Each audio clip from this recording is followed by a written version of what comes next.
जिन दोस्तों के सर नंगे हैं, अगर चादर साफा रुमाल कोई चीज़ भी जिसके पास मौजूद है, कोशिश फरमाएं कि कंधों से उठाकर उसको सर के ऊपर कर लीजिए और नियत फरमाएं कि जब भी नेकी की महफिल में आएंगे, अल्लाह करे कि हम हजूर की इस सुन्नत को अपनाने वाले बन जाएं, क्योंकि नबी करीम सल्लल्लाहु अलैहि वसल्लम का इरशाद है कि जो गए गुजरे दौर में मेरी एक सुन्नत पर अमल करे उसको 100 शहीदों का सवाब मिलता है।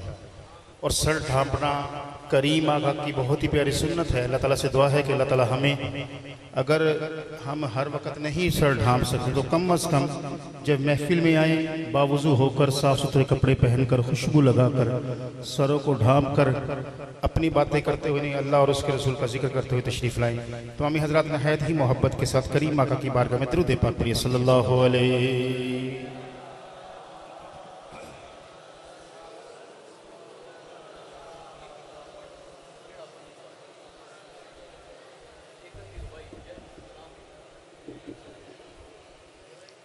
एकदम फिर मोहब्बत से दुरूद पाक पढ़िए सल्लल्लाहु अलैहि।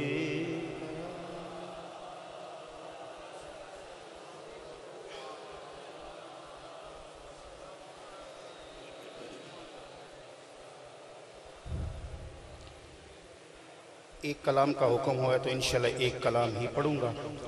मौलाना हसन रज़ा खान अलैहि रहमतुर रहमान, आपका बहुत ही खूबसूरत कलाम शान अहले बैत अतहार की शान में आपने कुछ लिखा।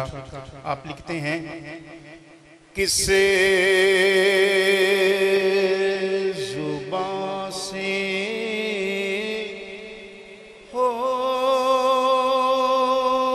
बयां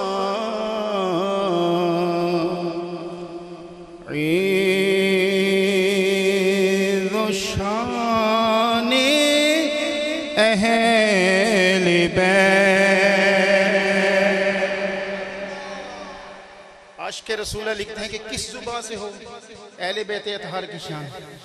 अगला मिसरा सुनने वाला है, किससे जुबां से हो बयां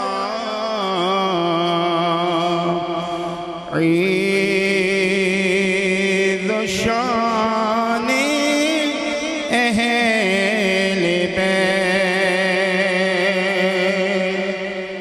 किसी जुबां से हो बयां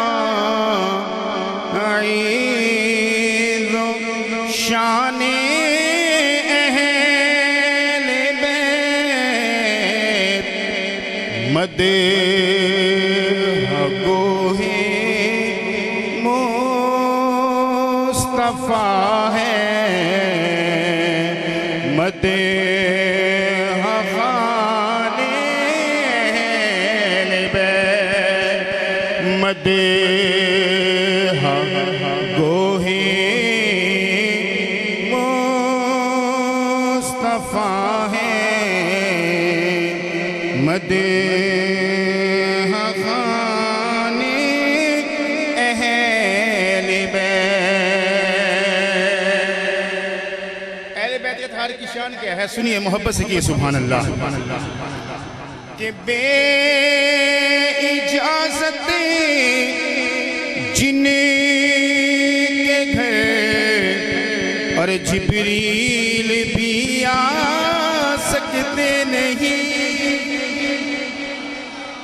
बेइजाज़त जिनके घर जिब्रील भी आ सकते नहीं, कदर वाले जानते हैं, अरे कदर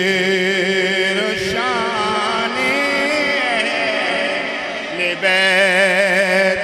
कदर वाले जानते हैं, कदर शान अहले बैत। और कितना सखी कराना है और घर लुटाना सर कटाना, अरे कोई इनसे सीख ले। जिनको समझ आइए मोहब्बत से कहें सुभान अल्लाह। अरे खैर लुटाना से कटाना, अरे कोई इनसे गुस्ताख फिर को सुना दे ए हसैन, यूं कहा करते हैं सुन्नी, अरे दास्ताने अहले बैत, यूं कहा करते हैं सुन्नी, अरे दास्ताने अहले बैत।